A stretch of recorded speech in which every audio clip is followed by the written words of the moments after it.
এই যে আমার পাঙ্কু নাতিন, এইবার মোবাইল চালানো বন্ধ কর। আমি যেটা বলি সেটা শোনো। কি হয়েছে আমার প্রাণের দাদি, আমার জান, বলো।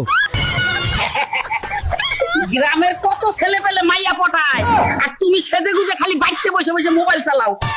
কি করব মেরি জান দাদি, মাইয়ারা আমাকে দেখলে হাসে। এজন্যই বাড়িতে বসে বসে তাদের টিকটক দেখি, আর মজা নেই। মেয়েদের টিকটক দেখে সেখান থেকেও তো একটা চয়েস করতে পারিস নাকি? তাও তো ঠিক বলেছো। আচ্ছা দেখি, যেভাবে হোক মাল একটা পটিয়ে নিয়ে আসবো। আমি তোমার অনেক বড় ফ্রেন্ড, আমি সব সময় তোমার টিকটকের নাচানাচি দেখি, আমি তোমাকে বিয়ে করতে চাই। দূরে যা হতচ্ছাড়া, আমার বয়ফ্রেন্ড আছে। কি হয়েছে আলকা ভাই, আপনি কাঁদছেন কেন? কাঁদতেছি কি সাথে? সবার প্রেমিকা আছে, আমার একটা প্রেমিকাও নাই। হালকা ভাই, আমার তো কোনো বয়ফ্রেন্ড নাই। আমি আপনার সাথে প্রেম করতে চাই, আপনি কি আমাকে আপনার সাথে রাখবেন? চল আমার বাড়ি যাই। এই যে নাও দাদি, টিকটক থেকে ধরে নিলাম। তোমার কষ্টটা এবার কিছুটা কমবে।